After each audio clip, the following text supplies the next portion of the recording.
Hello, I am Jen, also known as Booking Jordan, and you are Dwayne, also known as. I don't know, I don't have one yet. I don't have an Okay, we'll work on alias. that. And this is Left Unread podcast, episode 1. I am so excited. It has been a long, long time in the making, Yeah, but we're finally here. yeah, I'm glad we started. So Yeah, I'm glad too. Oh, this enough should be good. procrastinating is here.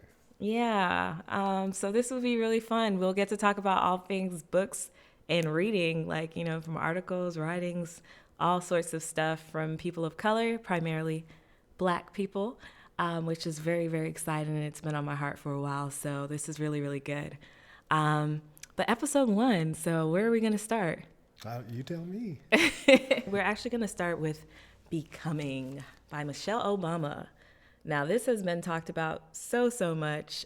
This came out like not even a full month ago, I don't believe. Yeah, Yeah. I feel like it's pretty timely. Yeah, it's very, very timely. It is the memoir by Michelle Obama. If you haven't heard of it, I don't know how. It's been one of the bestsellers now. Everyone's been talking about it. And now we're about to talk about it. Yeah, so with Becoming, I've been reading it, and overall, I feel like it's just such a good read. Very interesting. There's some parts that I really like, some little gems that Michelle Obama's dropping Okay. for us. Okay. And then there's some things that are kind of problematic. I've heard. So I mean, it's interesting when you're reading something from someone you admire so highly, and you're so excited about reading it, and all the emotions that you go through while reading it. And I was just sitting here thinking, especially with the week that we've had, the week kind of social media and Twitter. Oh, yeah, yeah, Yeah, with the offset and everybody having opinions on is it problematic if he, yeah. Shows up to interrupted. somebody's job. Yeah. Yeah. Or like, Kanye West and his rant, he's had another rant and, people's viewpoint on that and, whatever turmoils he's going in his personal life and how he's going about it. And, everybody just has all these weigh-ins. And I was like, with some of these favorite excerpts of mine and some of these things that really stood out in the book, would this be viewed if Michelle Obama was tweeting this from her Twitter account as problematic? Because some of the stuff it's like, I don't know if you'd be getting likes, retweets, or like, what the heck The is going scenario on? is definitely crazy to think about if some of these things were excerpts Yeah. or were tweets. Yeah. funny. That would be funny. Like if some of these were like, Michelle was just tweeting them. So, and it's funny because when I was reading this, I was just highlighting things that stood out to me. I wasn't going in from the mindset of if this was tweeted, but from this week, I was like, oh my gosh, they think Kanye problematic. Not to be funny, but Yeah.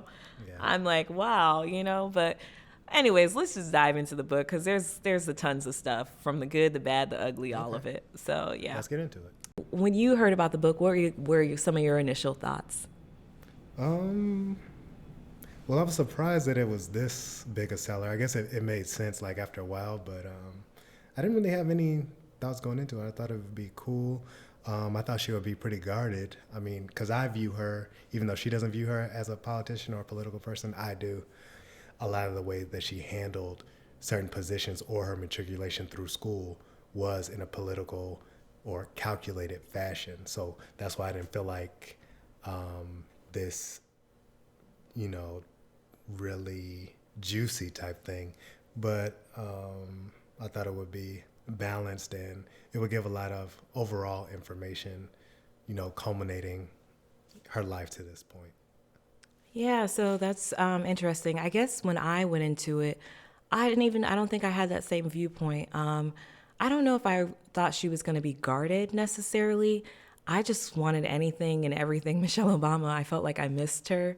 I missed seeing her as my first lady and just all that meant to me. And, even though you see certain pictures that circulate in the news and certain things that are happening, I kind of just wanted a little bit more now that everything's over. I felt like maybe now we can hear what did she think of all of this in like the past 8 years of her life and what did that look like and what was it really like, even if she couldn't give all the details. I just kind of wanted more. I felt I see her as a public figure but I also see her as just something that just meant so much to me, especially at the time period it was that she came out within the eye of the public, I guess. So I would say that your initial assumptions kind of were on point from reading the book. The book itself is broken into 3 sections. It's actually 3 separate books to me, all in one. You could actually say it's like level 1, 2, and 3, or volume 1, 2, and 3 of her life. Becoming Me is probably the section I feel like is the most authentic and most honest. So much beautiful writing. It was very creative and I felt like I was into her innermost thoughts, and I felt like it was just a peek as to who Michelle Obama is by what her foundations were to lead her into the woman that she has become. And it also felt like she was giving a lot of gems of advice, of things to learn from her experiences. The Becoming Me section, part that I really, really enjoyed or liked was Michelle says, "What if, after all this fuss, we were just the best of the worst?" And here she's basically talking about her going to this new high school where she's being bussed out in the magnet program.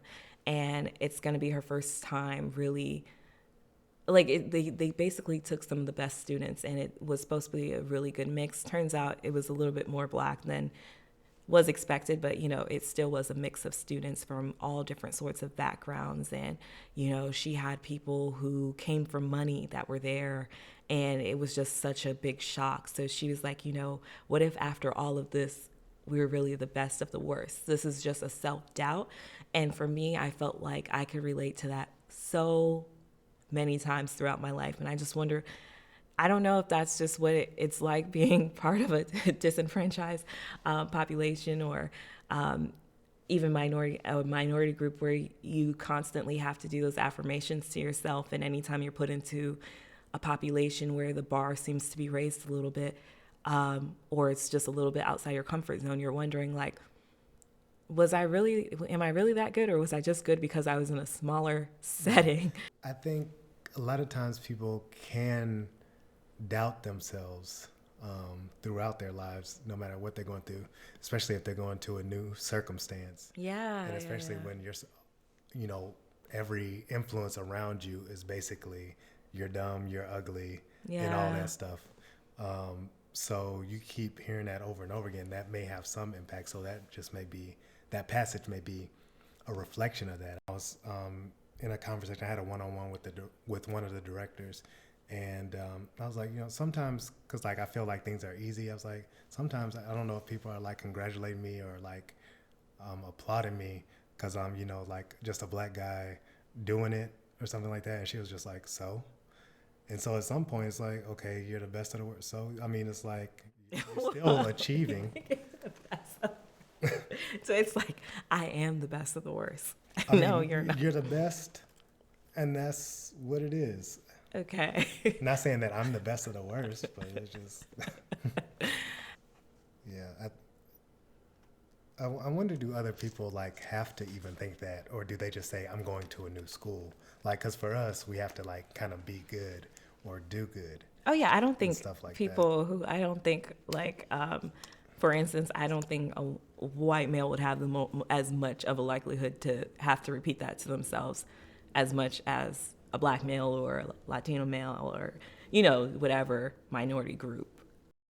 All right, so one thing that I found also interesting in reading Becoming was, do you remember the whole Reverend Jesse Jackson situation? That was one of my favorite parts of the Mike Epps stand-up.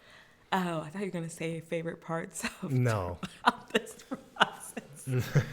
That would have been terrible. What was the bit? Because it's hard. I actually need to review the clip because there's a passage that made me really think about it and be like, didn't he call him an N-word on? No. Oh, yeah. No. Under his mic? Yeah, he said something ridiculous.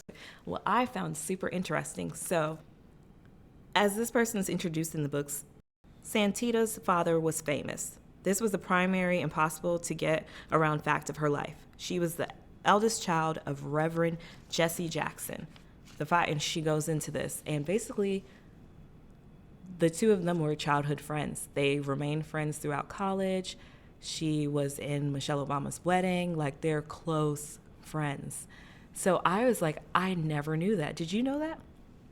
So she talks about the different times, like they have all these experiences together, the different times that she's just came through, how she visited her while she was at Princeton, how she visited her and at Howard, and like their friendship. And it's just mind boggling to me. I'm like, I really hope she hasn't got into it yet.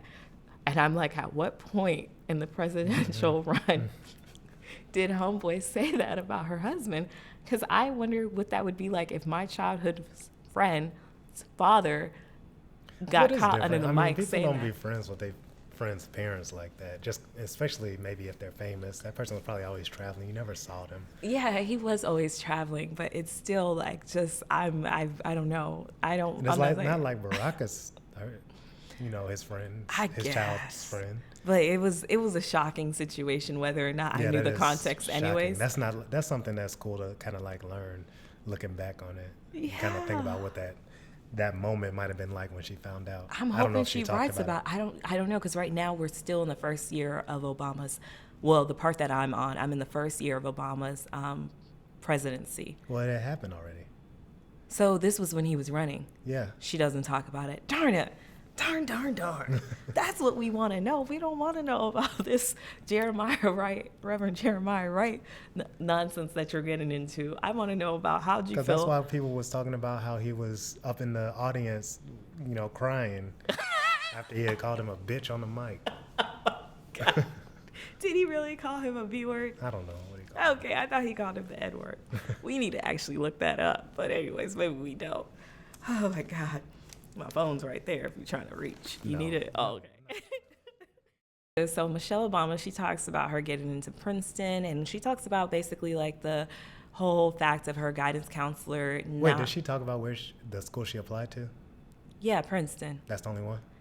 I find out later that she didn't apply to the Chicago school. Like, she didn't even think of it as being an option for her. For some reason, it seemed more attainable to go to Princeton than it did to go to, I forget. Northwestern, University of Illinois, Chicago. University of Illinois, I believe it is.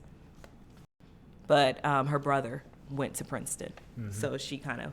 Oh, he's older brother? He's an older brother. Okay. So she kind of, when she visited the campus, she was already familiar. Yeah, okay. Yeah. So it seemed, but it's funny, her guidance counselor was like, she doesn't think she's Princeton material.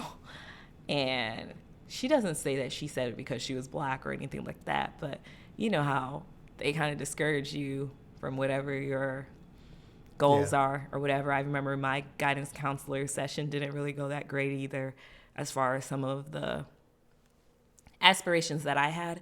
And I hate to say that I heeded to some of it. It did demoralize me a little bit, but I was just more so, how attainable is Emory really? Because Emory was the school that I really wanted to go to.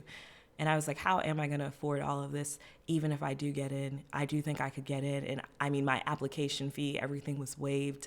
I was in communication with the university and everything, and I couldn't handle the thought of rejection from them or the possibility of not, so I never applied. Yeah.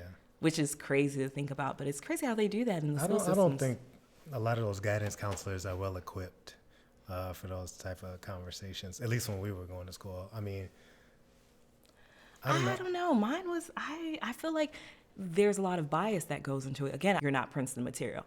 That has nothing to do with being equipped or not. That's literally something where you have a bias against someone. Yeah. You know what I mean? Yeah. Anyways, so long-winded. But so anyways, she got into Princeton. Plot, spoiler alert, whatever.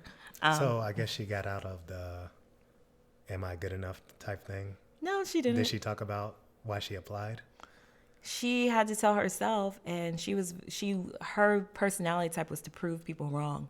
So she never went back to that guidance counselor or whatever. See, now that is something that I guess we'll talk more about, but to me that relates to an assumption that they might be right in general. Because if somebody has these preconceived notions, like a stereotype, which is not logical or based on anything, there's nothing to prove wrong.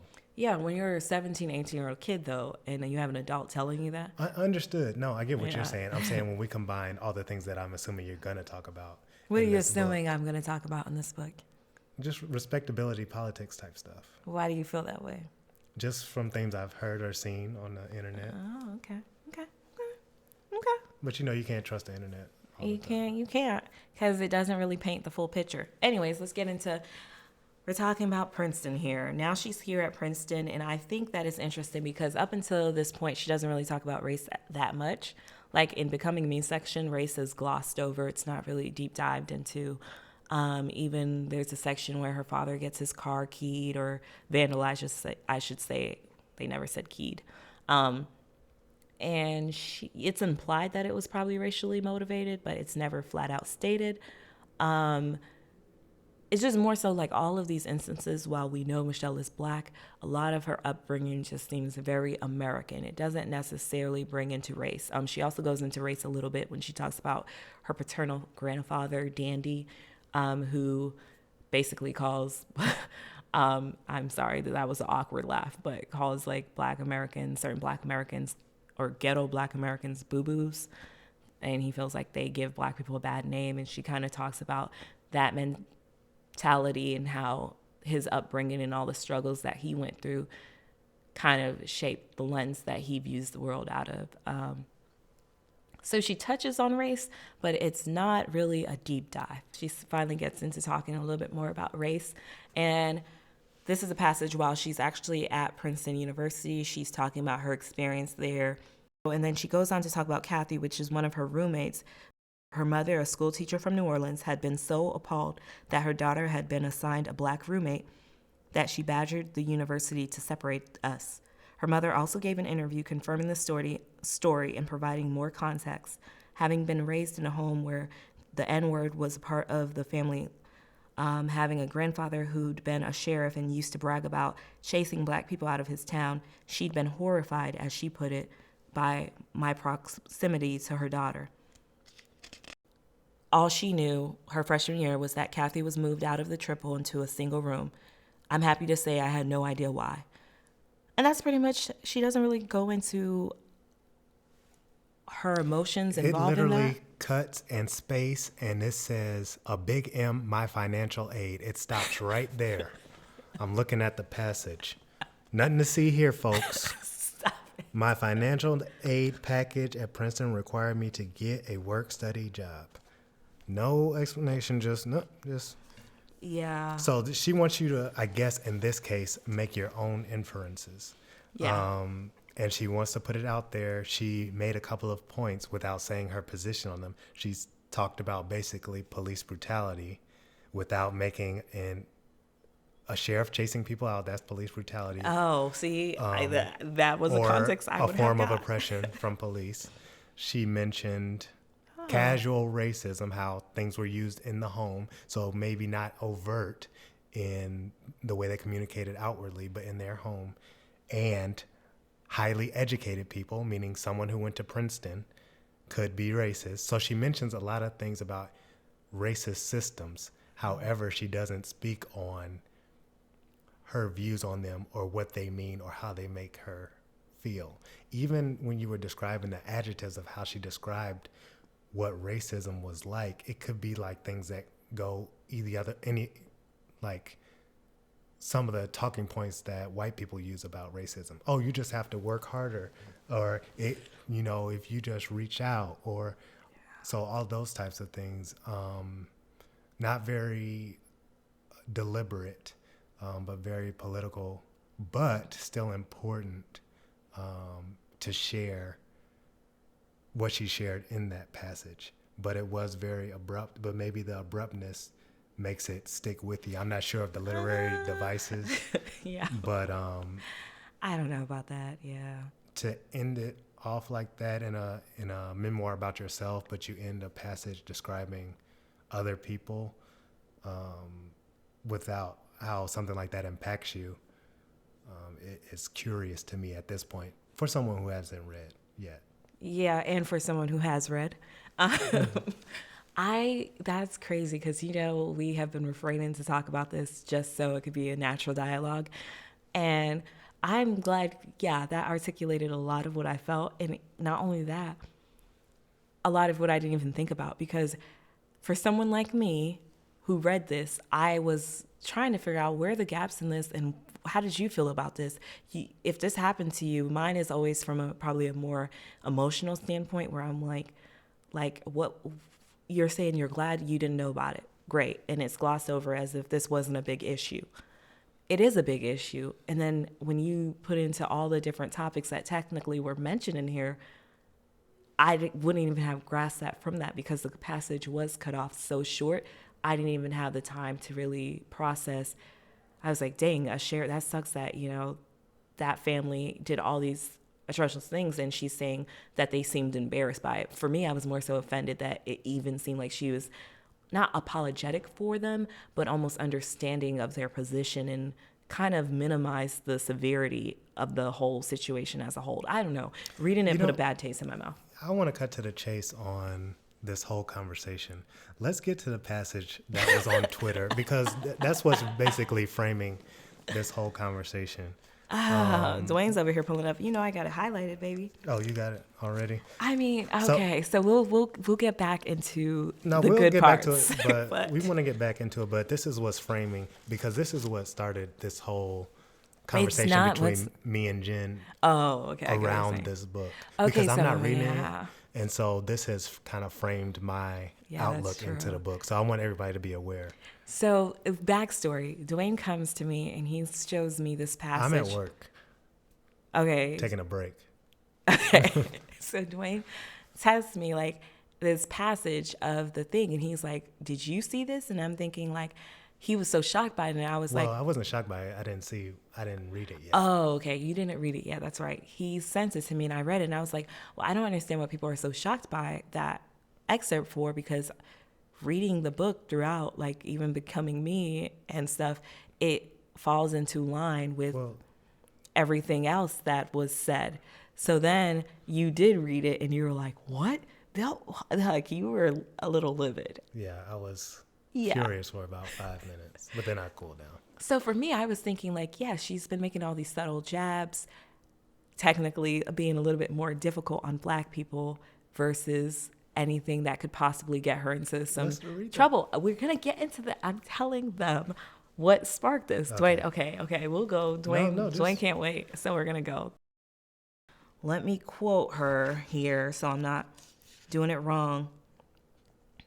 Is basically she's saying, what we've learned over this year is that hope is making a comeback. And let me tell you something, for the first time in my adult lifetime, I'm really proud of my country. Not just for, and she goes into her whole thing. So basically what was let's stop pulled right there apart. Because that was actually a controversial statement. That's and I what didn't realize she said, this is what sparks everything. Okay. So this is the catalyst that leads into the Reverend Wright situation. So she's talking about basically, if you guys aren't familiar, the controversial, she said this was the first time in her adult life that she was proud of the country, which for me as a Black person was my first time actually being proud. And it was actually later than hers. Mine was when he was actually elected, because I still had doubt that that was even possible in our America. So it made me proud that we're finally at a point in U.S. history where a Black person could be president of the United States of America, and it's not this fairy tale land. Of course, she backpedals in this, and she says, like, it was taken out of context, and of course she's proud of her country and all this other stuff, and she doesn't directly say, yeah, this was the first time I was proud. She basically says, like, she wasn't proud because of him being elected the first time. It was more so she was proud because she saw that people were actually believing in the judicial system and actually coming out and voting and getting involved in politics. That's what was making her proud. It was the first time people were using their voices. So then somehow she does this to frame as to how she started to become problematic in a sense for the Obama campaign, but not really. It was just there was a lot of backlash that she was getting where they were painting her as Obama's baby mama and saying, like, basically she's an angry Black woman and all this other stuff. Anyways, then the controversy comes out about the Reverend Wrights. Okay. You can paraphrase if you need to. Okay, so basically, she's saying she does address something about this. She's saying like it basically the subtle, less than subtle message about race meant to stir up the deepest and ugliest kind of fear within the voting public. Don't let the black folks take over. They're not like you. Their vision is not yours. This wasn't helped by the fact that ABC News had combed through 29 hours of Reverend Jeremiah Wright's sermons, splicing together a jarring highlight reel that showed the preacher careening through callous and inappropriate fits of rage and resentment at white America, as if white people were to blame for every woe. Barack and I were dismayed to see this, a reflection of the worst and most paranoid parts of the man who married us and baptized our children. Both of us had grown up with family members who viewed race through a lens of cranky mistrust. I experienced Dandy's simmering resentment over the decades he'd spent being passed by professionally because of his skin color, as well as Southside's worry that his grandkids weren't safe in white neighborhoods. Barack, meanwhile, had to listen to Toot, his white grandmother, make offhanded ethnic generalizations and even confess to her black grandson that sometimes she felt afraid when running into a black man on the street. We had lived for years with the narrow-mindedness of some of our elders, having accepted that no one is perfect, particularly those who came of age in a time of segregation. Perhaps this had caused us to overlook the more absurd parts of Reverend Wright's spitfire preaching, even if we hadn't been present for any of the sermons in question. I love that alibi. I'm sorry. I don't even know that. Basically, seeing an extreme version of this broadcast in the news, though we were appalled, the whole affair was a reminder of how our country's distortions about race could be two-sided, that the suspicion and stereotyping ran both ways. And Okay, so wait. So here was my issue with this. just Outside one. of the Okay. obvious issues, Okay. there are several, and they more and more appear after you look into it. You should actually hear her read it on audio. Now wait, no, wait. You have to hear her Okay. read it on audio. It's worse than I reading it wish we could yourself. play it, but that would probably not be allowed. But anyway, first thing I want to acknowledge is that yes, we're looking at an excerpt. I haven't read the book, and I read the book. and we are talking about someone whose excerpts were used.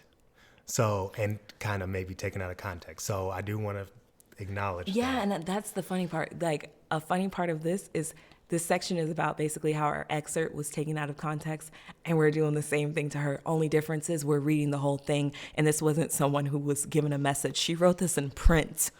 You calculated over these words when you said two-sided So and yes. absurd. Okay, Okay, hold I'm on sorry. just a second.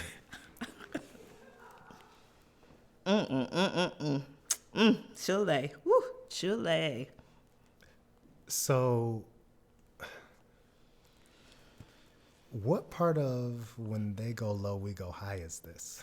This is when Because- when they go low, we ignore of it and go high. But when it's a black person, you call them out and you get gutted with them.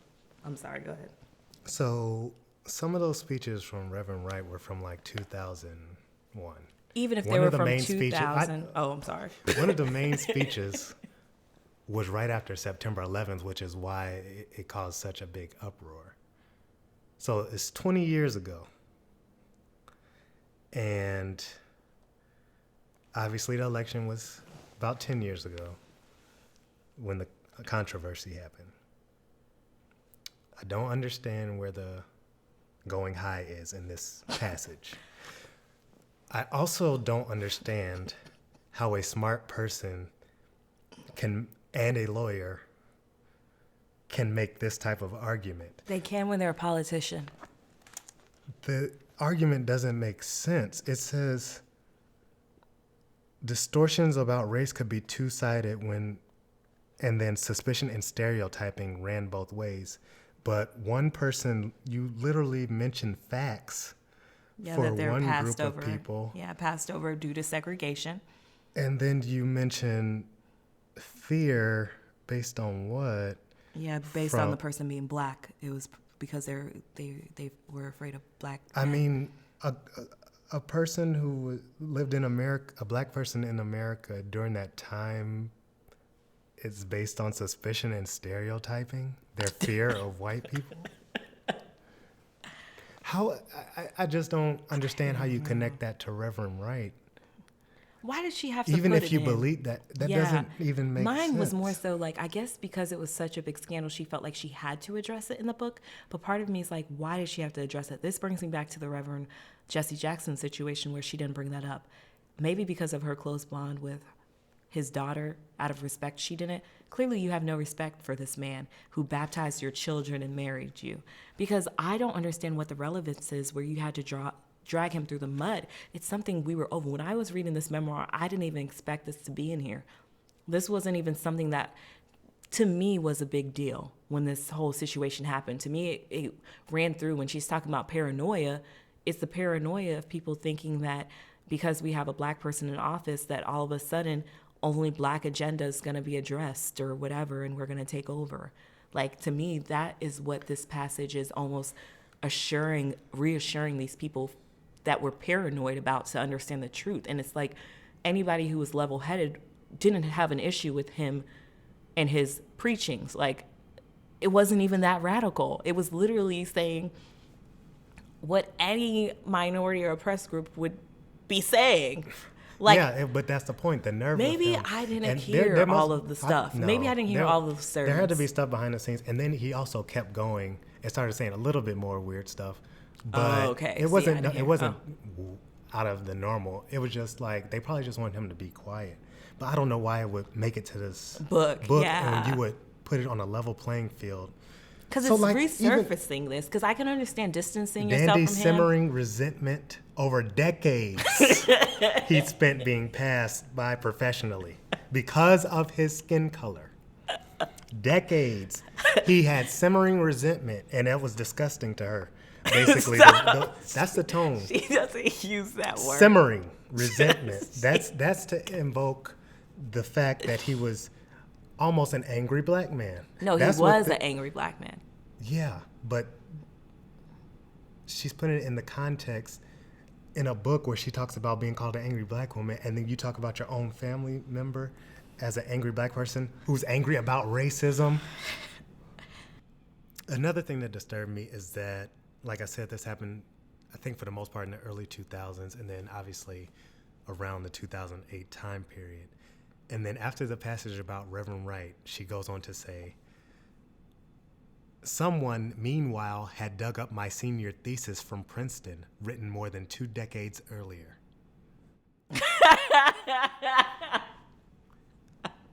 You guys who are not watching us but are listening on the podcast, you guys should have saw Joyne's face. It's basically one of like that meme, like really, really. It's kind of like just like an office face when you look at the camera, when they look directly at the camera. Yeah, that's true. Oh my gosh. For reasons I'll never understand. Yeah, I will never understand why she talked about Reverend here too. Yeah, exactly. For reasons I'll never understand, the conservative media was treating my paper as if it were some secret Black Power manifesto, a threat that had been unburied. Yeah, and then also she even gives excuses as to why she was writing it, making it sound like she just wrote this to get into school. It doesn't really align with her beliefs. It was so long ago and all this other stuff. But that's neither here nor there. It is actually neither everywhere. It's literally everywhere, because it's like, I just felt while reading this, if you are going to go ahead and dig up this and drag him through the mud, that's fine. But have that same energy, keep that same energy throughout for everybody who you point out anything with. You can't be lenient on one side and then go in on another side because you know you have more, like there's not going to be a backlash for you calling out Reverend Wright like this. But if you were to call out the mother who pulled her daughter out of your dorm room, maybe that would have been an issue. If you would have called out the media for calling you a baby mama or saying all these crazy stuff about you, maybe that would have had more of a pushback. If you would have talked about Barack's grandmother, who was white, who was afraid of black men, maybe if you were harsher in the way you described that, maybe that would have more pushback. I felt like with many people, this isn't just to Michelle Obama. A lot of time when they're addressing things that, when you're addressing an audience that is larger than the black realm, you tend to cater that message towards white people and what you feel like they will view as acceptable and as something that you can get away with saying. I think that's a perfect example of what they did or what she did here, and also what Barack did, kind of through his political career. He was one to call out those boo-boos. He called out black people, males in particular, at several times on the things that they need to do in a respectability type way in order to move forward. I don't really recall him generalizing any white group in particular, non-political group in particular, about what they need to do to succeed. Not that it didn't happen. But before we move on or go to the next part of this, I do want to mention that, like I did with the previous passages, that she did bring to light some things. So she brought up hiring discrimination. Yeah. She brought up that even people with black people in their family, or people who say my best friend is black, can have some, racism in their thinking. And she also brought up that, people worry about moving their kids into white neighborhoods. I don't think that's something that a lot of white people who may read this think about. I think they might think, they know about how white people feel, white flight and all that, but I don't think they consider that black people might feel unsafe in white environments. Yeah. And so she does bring up some things very good here, but once again, doesn't necessarily speak to how they make, well, she does kind of speak to how they make her feel. She feels like they're inappropriate or generalizations, but she is an important voice in showing that these things or these thoughts exist. Unfortunately, she kind of undermines them. Yeah, and she kind of aligns making someone being afraid of moving into a white neighborhood due to clearly anytime there's a black person around or something like that in a predominantly white area, you're a target. Like, this isn't paranoia. This is literally like, this is what happens. You can't equate that to the same thing as someone admitting they're afraid of black people, because literally that's why they're doing the things in the white neighborhoods, as to why we're scared of moving in, because we're scared white people are going to be scared of us and something bad's going to happen. You know what I mean? Like, right. It's not. And then the racist sheriff is going to be on their side based on, what she says in this book. Yeah. So it's just like, I don't understand how she says that these are two. That, Dandy might have had. Yeah. So I don't understand with that knowledge how she's saying like these are two extreme sides of the coin. Because on one hand, one side doesn't really seem that, I don't know. I guess I just don't understand how, coming from that viewpoint, she could articulate that and equate those two things together as being equally wrong. I don't know. I just don't know what her mindset was. And I also have to realize that I understand not everybody's viewpoints are going to be the same as mine. But I do think to a certain extent, whether you view yourself more along the lines of respectability politics, where act right, they'll treat you right, or not, to me, that had nothing really to do with this. This is literally bringing up someone you attended their church for 2 decades, whether or not you want to own up to it now, and you're acting like what he was saying was so outlandish and you were appalled. Come on, you're throwing somebody under the bus. Clearly, you had to. I just don't buy it. I just think my bottom line is, this is not something that a smart person would write. It clearly is, because she's very intelligent. That's what upsets me more. Right, that's what I'm saying. It upsets me because it's not something I would think a smart person would write. Because imagine if she tweeted that. Imagine if she let's say it was this week. We had Kanye West, we had Offset, and we had all this craziness. And then Michelle Obama goes on a Twitter rampage of where she's writing all of these thoughts about Reverend and attaches the video. And she ends it with, suspicion and stereotype ran both ways. How do you think that would be perceived? Like, just how do you think it would be? Well, first of all, there's a lot of people who agree with the crazy things that people do on social media, regardless of what they are. Yeah. So I think a lot of people will do, kind of what we do in general when it comes to a lot of people that we admire is we let stuff go and we let it slide or we rationalize it. Yeah. Yeah, that's true. I would probably Or we try say, to, you like, take the good with the bad, or, Yeah. I can see where she's coming from, or based on the way she was raised, that's the way she thinks. Yeah, that's probably what I would do. Because even while reading this, I've made excuses. Because after that passage, I read a little bit and had to take a break. Then I came back to it. But literally, I was like trying to reconcile in my thought process, like, maybe she really feels this way. Maybe, she had this memoir and she was pressured into having to address this. And this was her way of doing. And I try to do all these things, like you said, giving her the benefit of the doubt. I can appreciate her as a whole, but on this, from my gut, she was wrong. Point blank, period. Like, I feel like this was inappropriate. But again, like you said, different people feel differently about that. But it just seemed very unnecessary and just very disheartening. And then there's also the context of Black Baptist type preaching, which in that context, nothing that he said was any different than any of those churches. So that's another context that's not included here. But obviously, it would just make things worse if she were to say something like that. Yeah, so I'm like, when you get that big, what would you feel if you were in her position? I feel like if I was in her position when this whole thing came out, I probably would have distanced myself a little bit. Like Barack was like, "Hey, I'm not going to denounce." Like he denounced him, I think. Well, I wouldn't. Well, he did it slowly. At first, he was like, "We're still cool. I don't agree with that." Yeah. Then he kept talking. I think he kind of had to do it more and more. Yeah, which I even get that. I think it wasn't until you literally have a memoir where you wrote.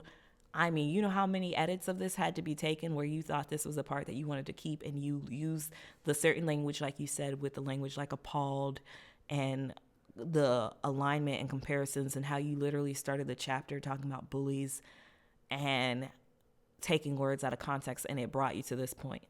Another thing I just thought of is these are like two super smart people we're talking about. And the only reason I'm including Barack is because this is kind of related to his election.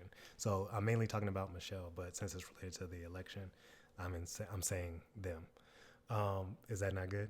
No, I think it's interesting because when you said Barack and called him by first name, I didn't have a problem. But I realized I'm real territorial over Michelle Obama because when you said, I'm just talking about Michelle, I was like, don't you call her Michelle? You better put some respect on her name. Michelle lady, Obama, the former FLOTUS. But either way, I don't know why, because you literally said Barack. So it was the same thing. Anyways. So I done messed you all the way up. Yeah, I don't even know how to talk anymore. I'm sorry. So these are two high achievers. And so, you know how those people who are always like super high achievers, I don't know anybody on this like achievement level, you're pretty high up there, but you're so sweet.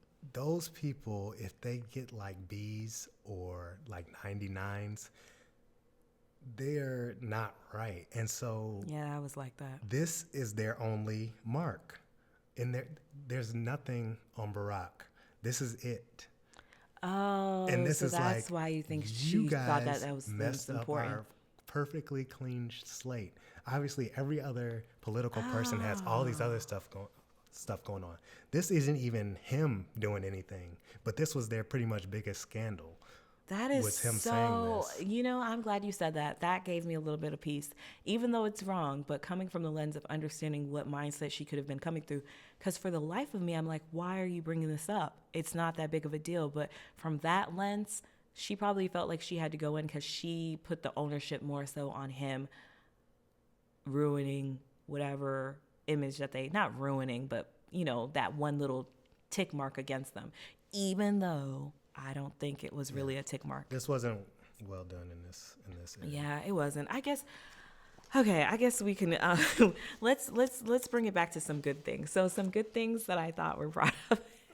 Did you have anything else you wanted to say? Well, no, I'd be interested to hear what other people have to say about that. Maybe we can do like a follow-up piece on to see where did we go wrong? Is there some context we missed? Yes, so please. Like okay, so go ahead if you guys can if you're listening to this, go ahead and comment below some follow-up questions or even comments that you have. Maybe we are missing the mark somehow on the context surrounding this. I would love to hear other people's point of view on how they felt when they read that. And I'm always willing to accept I'm wrong almost to a fault, so Yeah, definitely. I, as his wife, disagree with that statement, but for the context of this, I will say Okay.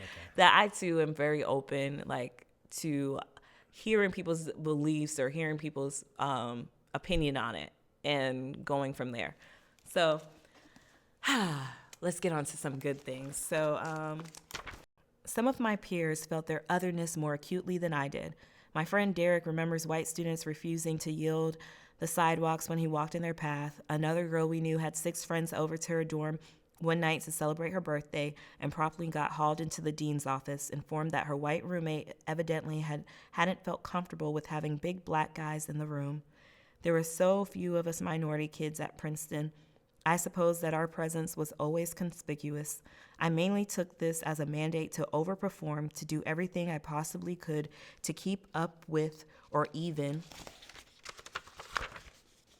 plow past the more privileged people around me.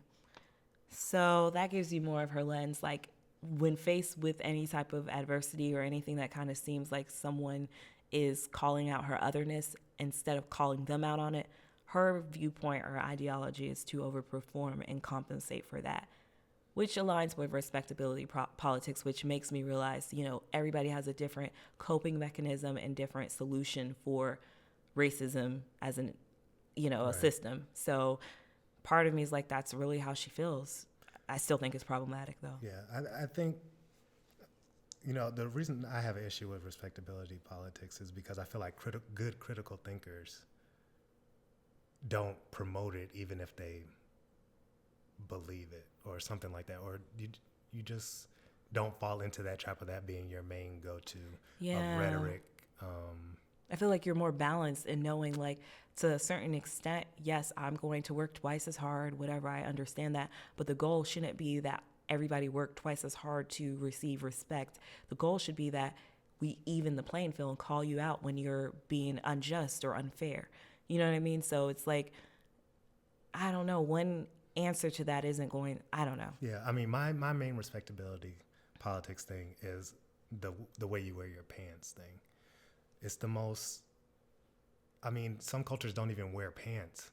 So it's like, you can't use Mine is this one. as a thing It's for like why. it's not why. Like, from the start of black people being enslaved, it had nothing to do with the way they were wearing their Yeah, pants. it's So never about anything. It's never yeah, about the hair. yeah, it's Or, never about any of these things. It's about being black and wanting to oppress basically an individual based off of their skin color. Like, that's basically what it boils down to. So there's nothing that you can do to outperform racism. Yeah, and going back to the passage, it's just crazy that in a place where there's almost none of you, some of you is too much. It's like you are forced into these situations where there's no good outcome, I guess. I don't know. But Yeah, I don't know either. I don't know either, child. all right. So let me see what else. So the cool parts. Oh, we yeah, need to because talk about the cool parts. Oh, yeah, because Dwayne actually listened to some of it. Because Oh, I was actually just talking to you regularly. oh, Okay, so go ahead. no, go ahead. So what are some good pieces or some good parts that you think people will get a good time out of it? Won't be so heavy Yeah. or anger. I would say for the majority of the reading, like 95% of the reading, it's good reading where it's not going to get you heavy or anything like this. Of course, the excerpts that we talked about, those are the things that stuck out to me, that upset me. But there were so many things that just were good. One, just hearing about her life as a single female, and when you get into this new budding romance and you have all these hopes, and some of your hopes kind of not deter, but evolve because now you're getting married and, you're thinking about starting a family, and her ambition, being an ambitious woman, and her leaving her profession as a lawyer to pursue what really makes her happy. I thoroughly enjoyed that because I feel a lot of times, not just in the African American community, but I will say in the African American community because that's what I'm familiar with, the goal of our parents is definitely for us to be successful. They want us to be more successful than they were. And a lot of times that puts pressure on you, and you try to tick off all the marks as far as you go to college. You try to get the safe job, anything to provide yourself some type of stability. And your dreams or your true aspirations or goals are never really explored. She talks about how she chose being a lawyer because she knew she could be good at it, and she knew that it was respectable. It was something that people would look highly on, and it's something that would provide for her. She was making good money.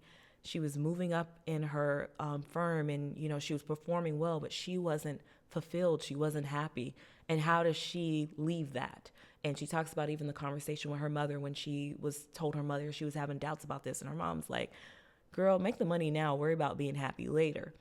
Which generationally, it's a different mindset. And I really appreciated her talking about that, because she goes into how losing one of her good friends as well as losing her father and seeing death kind of firsthand help her to realize she needs to seize the day now and do what makes her happy. Of course, she didn't just quit her job one day. She did it smart, like in a smart way. But it pushed her to find joy every day, because you literally don't know when your last day is. Jen is reading the book, but she also has the audio book. And so one day, as you might have seen on one of the other YouTube videos, I kind of got a chance to listen to it while I was just chilling around the house. And I thought it was really cool hearing about things from her perspective. It was talking about the early start in her career, and also when she was first meeting Barack. And I thought that was like just a really cool way to hear something like that from a historical figure in their voice. And so, when you read it, it's kind of in your voice or what you imagine it might be. But I felt like it gave me more of a glimpse, and I could kind of see it as she was describing it. So even after reading the Jeremiah Wright thing, that inspired me to actually buy the audiobook for my family. So I do want to still recommend the book. Absolutely. Even despite, the longer conversation we just had. On that, I will say I am doing a combination of reading and listening. And I honestly like to physically read, because something about it makes my mind, I just like it. I like the act of physically reading. But memoirs, specifically this memoir, hearing it on audiobook, there's certain passages where I rewound it just to hear her voice. I feel like hearing it is better than reading. Like, it's something about it, the way she tells it, like storytelling, you feel like you're not transported, but it becomes more real, and you hear it in her voice. So I highly recommend the audiobook, and I highly recommend the book. Like you said, I feel like there's pieces that you're going to take from it and pieces that you may be annoyed with. Some pieces you're going to be like, I don't care about. But overall, this is a collection of somebody's life story, and not just somebody, but literally the first African-American woman first lady of the United States, like, the first African-American FLOTUS. And because of who she is, I feel like the memoir itself, I don't know, it's just more personal. I can't say it's more personal, but because of us going through this with her and everything, it feels more personal to me. I agree, and she's a person you just always wonder, what is that like? Yes. Like, and so I think this gives you kind of a glimpse into that. What is it like being her, or what were you thinking when you went through this? She's definitely one of those people that you would think that about. Yeah, and I even feel like when she's talking about when leading up to election day and then after election day, it's interesting because during the campaign, maybe because it was a blur for her, it seems very timeline and not so emotionally driven, which I didn't really like. But once she gets into the White House, no pun intended. Once she gets into the White House, she talks about what that's like. And literally, you have to realize, like, a lot of these wives, they're thrust into this position because of the ambitions or the pursuits of their husbands. And they have to figure out, she had to figure out, how does she use this platform to achieve her own goals and dreams when you have no interest in political affiliations or anything like this? How do you then alter your dreams to fit this? Which I found very interesting. Yeah, that is interesting. I think, we all kind of, when you're in a relationship, you see what your spouse's dreams are, and you want to make those dreams come Yeah. true. And Which so is why you're here today. yeah, that's why I'm here today. So you do what it takes to support, no matter how hard it may be Okay. or This is challenging. okay. Let's not. Yeah, I think that's a good way to round out what everything that you get. I know we focused on, one piece in particular, but definitely the book gives a well-rounded view from what you've described and kind of some of the things that I've heard, of her life experiences. Yeah. So with hearing that, would you say, is Michelle Obama problematic? I don't know. If so, she's a good problem for us to have. Oh, yeah. That was a good way of wrapping But no, up. she's not She's not problematic. problematic. No, I don't think she is. I think certain passages, specifically that Reverend Wright one, was problematic, and certain little inferences here and out. But overall, I feel like the message that she conveyed. Yeah, we can't judge people on those excerpts. I mean, I can. I'm judging because they weren't just excerpts. Those were written in print and thought carefully. I just strongly disagree with the way that was presented. Okay, that's fair. So, I mean, but in all fairness, again, I feel like there was just so much to give. So I would say definitely give this book a read. I gave it 3. It's at like a 3.5 for me, leaning closer to a 3-star for me. I didn't read it, but in terms of the audiobook, I would say if Michelle Obama, First Lady Michelle Obama, is a person that you're interested in, I would say 5-star, give it a read. Or I would be willing to. Yeah, because, we definitely enjoyed the audiobook, even the little bit that we got to listen to together. Yeah, it almost felt like a movie or something. I know, it did, didn't it? So that was cool. Yeah. Okay, so anything else before we get on out of here and wrap it up for this first episode of Left on Red? I think that's it. Looking to get better each week. Yes, so definitely, like I said, definitely comment, leave feedback. We'd love to hear it, and anything to follow up with any conversations that we had. If you have any input on the next episode, we will address those. Thank you so much for listening. Bye. Bye.